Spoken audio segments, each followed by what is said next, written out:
అందరికీ నమస్కారం. వేదిక మీద పెద్దలందరికీ Telangana state film chamber of commerce, Telugu film producer council అధ్యక్షులకు, కార్యదర్శులకు, కమిటీ సభ్యులకు అందరికీ పేరు పేరున అభినందన తెలియజేస్తా ఉన్నాను. ప్రధానంగా ఈరోజు Telugu film chamber of commerce okay, Telangana state film chamber of commerce okay, పెద్దలందరికీ సమ్ రిప్రజెంటేషన్స్ కూడా ఇచ్చారు. నేను కూడా ఒక్కసారి వచ్చి ఇంటరాక్ట్ అయిదామనేటువంటి ఉద్దేశంలో మీ అందరితో కూడా రమ్మని చెప్పడం జరిగింది. ప్రధానంగా కరోనా వైరస్ మరి ప్రపంచాన్ని కుదిపేస్తున్నటువంటి ఈ తరుణంలో, అంటే ఒక ప్రాంతం, ఒక రాష్ట్రం, ఒక నగరం అని కాకుండా యావత్ ప్రపంచమే ఇబ్బంది పడుతున్నటువంటి ఈ తరుణంలో సేమ్ టైం హైదరాబాద్కు ఆయుపట్టు లాంటి ఫిలిం ఇండస్ట్రీ కూడా మరి ఇబ్బంది పడుతున్నటువంటిది కూడా మనందరికీ తెలిసిందే. అయితే డెఫినెట్గా మన రాష్ట్రం నుంచి వీలైనంత తొందరగా ఈ కరోనా వైరస్ మరి వెళ్ళిపోవడానికి తీసుకోవాల్సినటువంటి జాగ్రత్తలు మీరందరూ రెగ్యులర్గా చూస్తున్నారు. ఏ ప్రికాషన్స్ తీసుకున్నాం, మరి ప్రభుత్వం, ముఖ్యమంత్రి గారు ఎంత సీరియస్గా ఉన్నారో కూడా మనందరం చూస్తున్నదే. అయితే దీంట్లో రకరకాలుగా ఉన్నది. ఈ ఇండస్ట్రీకి సంబంధించి కొన్ని లక్షలాది మంది డిపెండ్ అయినటువంటిది. ఒక ఇండస్ట్రీని కాకుండా దీని మీద డైరెక్ట్గా, ఇండైరెక్ట్గా ఎంప్లాయ్మెంట్, సెల్ఫ్ ఎంప్లాయ్మెంట్ పొందుతున్నటువంటి వాళ్ళు. ఒక ఇండస్ట్రీ వలన ఈరోజు థియేటర్ కానివ్వండి, రాష్ట్ర వ్యాప్తంగా ఉన్నటువంటి థియేటర్స్ కానివ్వండి, మన అందులో పనిచేస్తున్నటువంటి ప్రతి ఒక్కరికి కూడా డైరెక్ట్గా ఇబ్బంది జరగడం.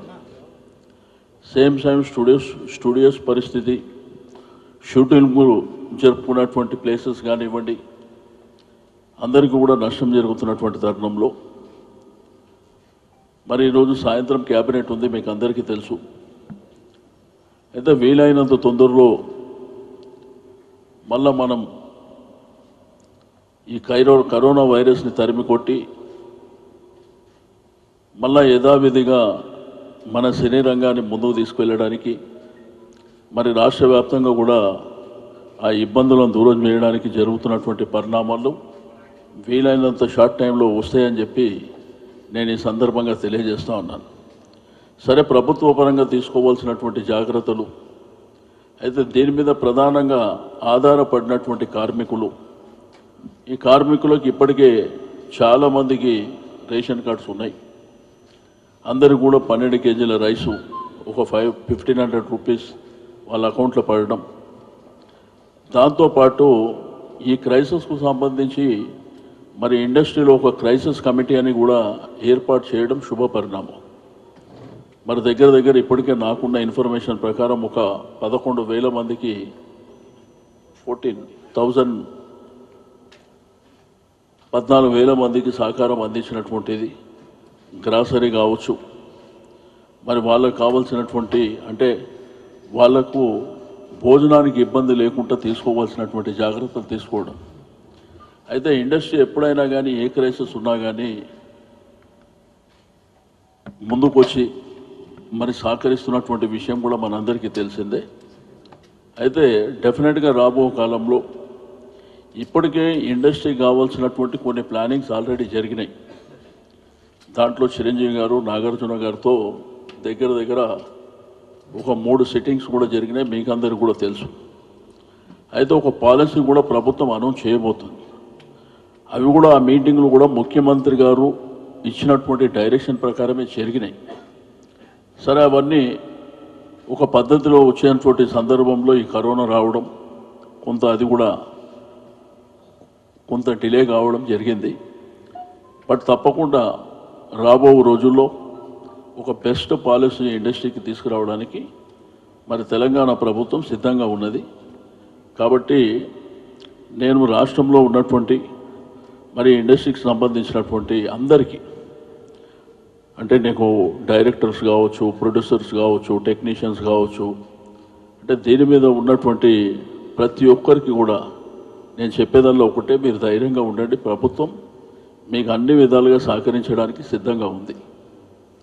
మీకు ఆ రోజుల్లో తెలుసు, జిఎస్టీ అప్పుడు కూడా ఇక్కడ ఉన్నటువంటి ఫైనాన్స్ మినిస్టర్ గారు మన ఇండస్ట్రీని దృష్టిలో ఉంచుకొని మరి 2017లో ఢిల్లీలో జరిగినటువంటి మీటింగ్లో కూడా మరి సీరియస్గా, అంటే అప్పుడు 28-18% ఉన్నప్పుడు మరి సీరియస్గా మాట్లాడిన తర్వాత అది 18-12కు కూడా తెచ్చినటువంటి తెలుసు.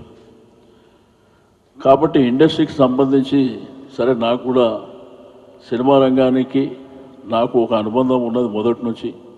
నేను ఒక మంత్రిగానే కాకుండా చాలామంది ఫ్రెండ్స్ ఉన్నారు కాబట్టి మరి ఇక్కడ ఉన్నటువంటి మంచి చెడుల విషయంలో అన్ని విషయాలు తెలుసు. కాబట్టి తప్పకుండా ఇండస్ట్రీకి సంబంధించి ఈ కరోనా వైరస్, ఈ లాక్డౌన్ ఎత్తివేసిన తర్వాత మళ్ళా తిరిగి అందరం ఒకసారి కూర్చొని ఏం చేస్తే బాగుంటుందో మరి వీరందరితో కూడా మాట్లాడి అవన్నీ కూడా మరి ప్రభుత్వం ముఖ్యమంత్రి గారి దృష్టికి తీసుకెళ్ళి ఏ సాధ్యాలను పరిశీలన చేసి ఎంతవరకు చేయాలనో తప్పకుండా చేస్తామని చెప్పి నేను ఈ సందర్భంగా తెలియజేస్తూ, మీరు ఎవరైనా మాట్లాడే క్వశ్చన్స్ వచ్చే వాళ్ళు మీరు అడగొచ్చు, తప్పకుండా చెప్తాను.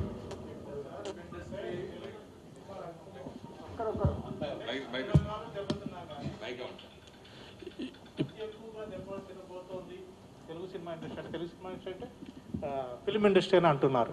ఎందుకంటే థియేటర్స్ ఓపెన్ కావడం కష్టం అవుతుంది, షూటింగ్లు కూడా నెంబర్ ఆఫ్ పర్సన్స్ హాజరవ్వాల్సి ఉంటుంది. కాబట్టి ఒకవేళ లాక్డౌన్ ఈ నెలాఖరు దాకా పెట్టి తర్వాత ఎత్తేసినా కూడా చాలా ఎఫెక్టెడ్ అయ్యే ఇండస్ట్రీ ఇది అని అంటున్నారు. దీని మీద ఎలాంటి జాగ్రత్తలు తీసుకున్నారు? ఎప్పటి నుంచి షూటింగ్ చేసుకునే పర్మిషన్ ఇచ్చే ఆస్కారం ఉంది? అట్లా అనుకుంటా ఓవరాల్గా తీసుకున్నప్పుడు IS2 అనేటువంటిది ఏది ఉండదు, కొన్ని సెక్టార్స్ ఉంటాయి. డెఫినెట్గా ఇది కూడా ప్రధానమైనటువంటి భూమిక పోషిస్తుంది. ఇప్పుడు లాక్డౌన్ ఎత్తివేసిన తర్వాత కూడా సెటిల్ కావడానికి కూడా కొంత సమయం పడుతుంది. ఇదేంటంటే న్యాచురల్గా వచ్చినటువంటిది కాబట్టి, అంటే ఏ ప్రమేయాలు లేకుండా ఏ ప్రభుత్వాల్లో ఇబ్బంది పెట్టి వచ్చినటువంటి సమస్య కాదు ఇది. డెఫినెట్గా లాక్డౌన్ తర్వాత షూటింగ్స్ విషయంలో కానీ లేకపోతే తిరిగి మళ్ళా మనకి యథావిధి స్థానం తీసుకురావడానికి అందరి సహకారం తీసుకొని తప్పకుండా ప్రభుత్వం పనిచేస్తుంది. సార్, థియేటర్ పరిస్థితి ఏంటి సార్? దాన్ని ఎలా మోడిఫై చేస్తారా, ఎట్లాగా ఏంటి? కామన్ మ్యాన్ వచ్చే థియేటర్స్లో ఎట్లా సీటింగ్ కెపాసిటీ కానీ, థియేటర్లో సినిమా ప్రొడక్షన్ కానీ ఏ విధంగా ఉండబోతుంది? అంటే అదేమవుతుందన్న, ఈ లాక్డౌన్ అయిపోయిన తర్వాత నేను ఇండస్ట్రీ పెద్దలతో ఒక మీటింగ్, వాళ్ళ సజెషన్ ప్రకారమే జరుగుతుంది. ఎందుకంటే కొంత డిస్టెన్స్ మెయింటైన్ చేయమంటారు కాబట్టి అవన్నీ సాధ్యాలను పరిశీలన చేసి తప్పకుండా ఇండస్ట్రీ పెద్దల సహకారం, వాళ్ళ సజెషన్ ప్రకారమే ముందుకెళ్తాం. ఇప్పుడు నార్మల్గా ఈ బ్యాంక్ లోన్స్కి 3 months మారటోరియం అని ఇలాంటివేవో ఇచ్చారు కదా sir. But as far as the present situation is concern, cinema industry will be the most affected of all the segments in the country or in the world. కానీ దీనికి ప్రత్యేకంగా power టారిఫ్లో కానీ లేకపోతే otherwise ట్యాక్సెస్లో కానీ ఈ మారిటోరియం ఎప్పుడు lockdown ఎత్తి ఎప్పుడు ఫంక్షన్లోకి ఇండస్ట్రీ వస్తుందో అంతవరకు ఈ మారిటోరియం కనుక కంటిన్యూ చేసే అవకాశం, అలాంటి వాటికి గవర్నమెంట్ ఏమైనా ప్రోయాక్టివ్గా ప్లాన్ చేస్తున్నారు? ఒకటన్నా పవర్ తారీఫ్ అనేదేమో ఆల్రెడీ డిస్కషన్లో ఉంది. ఒకటి ఇది గతంలో మాట్లాడుకున్న దాంట్లో కూడా ఉంది. తప్పకుండా అది కూడా సాధ్యాలను పరిశీలన చేస్తున్నాం. ఒకటి. రెండోది, మారిటోరియం విషయంలో అంటే మనకిచ్చినటువంటి రిప్రజెంటేషన్లో ఏమేమి ఉన్నాయి ఇంకా నేను ఇప్పుడే మీ ముందే ఇచ్చారు కాబట్టి తప్పకుండా అవి స్టడీ చేసిన తర్వాత బ్యాంక్ లోన్స్కి ఎవరెవరు వెళ్ళినారో మనకు ఐడియా కూడా లేదు. ఆ డీటెయిల్స్ కూడా తీసుకొని డెఫినెట్గా గవర్నమెంట్ ఆ బ్యాంకర్స్తో మాట్లాడి ఎట్లా పుష్ చేయాలో చేస్తాం. Sir, before corona after corona లాగా పరిస్థితి ఉత్పన్నమైంది కానీ పరిస్థితులు మీరు అడ్రస్ చేయబోయేటువంటి తొలి సమస్య ఏమిటి చిత్ర పరిశ్రమకు సంబంధించినంత వరకు? ఇది షూటింగ్స్ పరిష్కారమా ఏంటి? What is the first priority? ఇప్పుడు మనకేందంటే ఇండస్ట్రీ అనేది తెలుగు రాష్ట్రాల్లో కూడా హైదరాబాద్ బేసికల్గా ఒక మంచి ప్లాట్ఫామ్. ఇది నీకు రమారమి ఒక 200 చిత్రాలు షూటింగ్ అవుతున్నాయి మన హైదరాబాద్ సిటీలో, ఇండియాలో. రెండోది, నీకు ఈ టీవీ షూటింగ్స్ కూడా ఒక 100 వరకు అవి కూడా జరుగుతున్నాయి. అయితే దీంట్లో క్లైమేట్ కానీ, హాస్పిటాలిటీ కానీ, మనకు ఉన్నటువంటి కనెక్టివిటీ కానీ, ఒక బ్రహ్మాండమైనటువంటి ప్లేసెస్ కానీ హైదరాబాదు సెటిల్ అయిపోయింది. అయితే దీనికి కావాల్సినటువంటి ఇప్పుడు గతంలో చాలామంది వచ్చిండ్రు పోయినరు చాలా చెప్పిండ్రు. అయితే మా ముఖ్యమంత్రి గారు ఏం చెప్పారంటే రియాలిటీ ఉండాలి. ఇప్పుడు ఇండస్ట్రీ కూడా 2 రాష్ట్రాలు అయిన తర్వాత బ్రహ్మాండంగా అందరూ సక్సెస్ఫుల్గా ముందుకు వెళ్తారు. ఇక్కడ ఏ ఆటంకాలు ఏ ఇబ్బందులు లేకుండా అందరూ హ్యాపీగా ఉన్నారు.